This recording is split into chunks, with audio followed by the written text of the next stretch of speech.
இந்த chicken gravy, mutton gravy எல்லாம் பரோட்டாக்கு மட்டும் தான் சூட் ஆகுமா என்ன? இட்லிக்கு சூப்பரான ஒரு சிக்கன் கிரேவி ரெடி பண்ணிடலாம் வாங்க. நம்ம எதனா ஒரு வேலை செய்யணும்னு நினைக்கும் போதாங்க எதனா ஒரு முக்கியமான பொருள் காலியாகும். எனக்கு அன்னைக்கு பார்த்தீங்கன்னா பட்டை, கிராம்பு, ஏலக்காய் தூள் காலியாயிடுச்சு. நான் அதை பார்த்தீங்கன்னா மெஷர் பண்ணி அரைச்சி வச்சுக்கிட்டேன். என்ன தான் கரம் மசாலா தனியாக வச்சுருந்தாலும் பட்டை, கிராம்பு, ஏலக்காய் சேர்த்து அரைச்சி வச்சுக்கோங்க. ரொம்ப ரொம்ப ஹெல்ப்ஃபுல்லாக இருக்கும். பாத்திரத்தில் கொஞ்சமாக எண்ணெய் விட்டு சோம்பு தாளிச்சுக்கிறேங்க. சோம்பு நல்லா பொரிஞ்சதும் 2 மீடியம் சைஸ் பெரிய வெங்காயத்தை ஸ்லைஸ் பண்ணி இந்த மாதிரி வதக்கி எடுத்துக்கிறேன். இப்போ மிக்சி ஜாரில் கொஞ்சமாக கசகசா சேர்த்துக்கிறேங்க. ஒரு 2 டேபிள் ஸ்பூன் அளவுக்கு, ஒரு கைப்பிடி அளவுக்கான தேங்காய், கொஞ்சமாக பொட்டுக்கடலை, அது கூடவே ஒரு 5-6 முந்திரி, கூடவே ஒரு டீஸ்பூன்லேருந்து 2 டீஸ்பூன் அளவுக்கான வேர்க்கடலை. தண்ணி விட்டு நல்லா வலுவலுன்னு மையாக அரைச்சிக்கணுங்க. இந்த பக்கம் பார்த்தீங்கன்னா குக்கரில் நல்லா வெங்காயம் வதங்கிச்சு. இப்போ 2 டீஸ்பூன் அளவுக்கான இஞ்சி பூண்டு விழுது சேர்த்து நல்லா பச்சை வாசனை போகிற அளவுக்கு வதக்கி எடுத்துக்கணும். குருமாவோ இல்லை பிரியாணியோ வெங்காயம் நல்லா வதங்கலைன்னா அடுத்தடுத்த இன்க்ரீடியன்ஸு சேர்க்கவே கூடாது. இது எல்லாமே நல்லா வதங்கினோன்னா நான் கொஞ்சமாக ஒரு 3லேருந்து 4 அளவுக்கு பச்சை மிளகா சேர்த்துக்கிறேன். கூடவே ஒரு 1.5 தக்காளி, இது பெங்களூர் தக்காளி, ரொம்ப புளிப்பில்லாத தக்காளி, அதையும் சேர்த்து நல்லா வதக்கிக்கிறேன். 1/2 டீஸ்பூன் அளவுக்கான மஞ்சள் தூளும் குருமாவுக்கு தேவையான உப்பும் இந்த ஸ்டேஜில் சேர்த்துக்கிட்டாச்சு.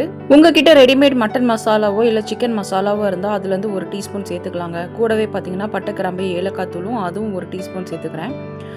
நல்ல ஒரு காரத்துக்காகவும் நல்ல ஒரு கலருக்காகவும் பார்த்தீங்கன்னா கொஞ்சமாக காஷ்மீரி சில்லி, அது கூட பார்த்தீங்கன்னா புதினா அண்ட் கொத்தமல்லி, இது தண்டு இல்லாமல் வெறும் இலை மட்டும் சேர்த்துக்கணுங்க. கொஞ்சமாக தண்ணி விட்டு அடி பிடிக்காதவாறு எல்லாத்தையும் நல்லா கலந்து விட்டுக்கிறேன். 1.25 அளவுக்கான சிக்கனுங்க இது. நம்ம எப்போ சிக்கனை சின்னதாக வெட்டி கொடுங்கன்னு சொல்கிறோமோ அன்றைக்கி தான் பார்த்தீங்கன்னா நல்லா பெருசாக பிரியாணிக்கு போடுற சைஸில் வெட்டி கொடுப்பாங்க. பரவாயில்ல, ஒன்றும் பண்ண முடியாது. சிக்கனை நல்லா கழுவி சேர்த்துருக்குறேன். கூடவே அரைச்சி வச்ச விழுது சேர்த்துட்டு மிக்ஸி அலசி ஒரு 1/4 கப் அளவுக்கான தண்ணியும் சேர்த்து எல்லாத்தையும் ஒன்றா போட்டு கலந்து விட்டுக்கிறேங்க. வேர்க்கடலை எல்லாம் சேர்த்துருக்கமே வித்தியாசமான டேஸ்ட்டில் இருக்கும்னு நினைக்க வேணாம். ரொம்ப ரொம்ப சூப்பராக இருக்குங்க. கண்டிப்பாக ட்ரை பண்ணி பாருங்கள். எல்லாமே நல்லா கலந்து விட்டு தண்ணி கம்மியாக விடுங்க. அப்போ தான் பார்த்தீங்கன்னா உங்களுக்கு நல்ல திக்கான கிரேவி கிடைக்கும். இப்போ தாராளமாக 2 டீஸ்பூன் அளவுக்கான கரம் மசாலா, நம்ம வீட்டில் அரைச்ச சாதாரண கரம் மசாலா, அதையும் சேர்த்து குக்கரில் வச்சுக்கிறேங்க. 3 விசில் போட்டு எடுத்திங்கன்னா குருமா சூப்பராக ரெடி ஆகிடும்.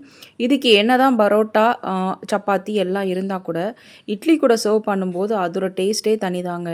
என்னை பொறுத்த வரைக்கும் இட்லி ஒரு சூப்பர் ஸ்டாருங்க. அது கூட ஜோடி சேர்கிற ஐட்டத்தை பொறுத்து அது வாண்டட் லிஸ்ட்லேயே இருக்குங்க. மல்லிகைப்பூ மாதிரி இட்லி, கூடவே சட்னி சாம்பார், இந்த மாதிரி கறி குருமா எது இருந்தாலும் இன்னும் 4 இட்லி உள்ளே போயிட்டே இருக்கும். கைப்பிடி அளவுக்கு கொத்தமல்லியை சேர்த்து நல்லா கலந்து விட்டு பரிமாறினா சூப்பருங்க.